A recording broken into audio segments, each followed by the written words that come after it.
de presentar un gran poeta, també amic, no fa gaire que el conec, però és un tio impressionant, és imparable també.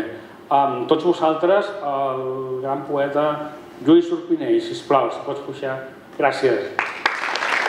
Bé, quan en Gabriel em va demanar de col·laborar amb les Lletres Blaves per l'autisme, sense ser-ne conscient vaig escollir un poema d'un llibre que és blau també. És un llibre que es diu Tractat d'Ofilologia.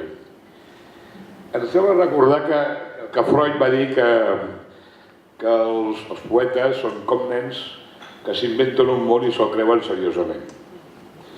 Una mica, aquest poema que llegiré ara tracta d'aquesta qüestió.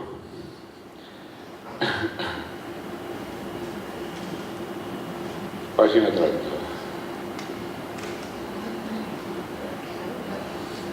Es diu nit-dia.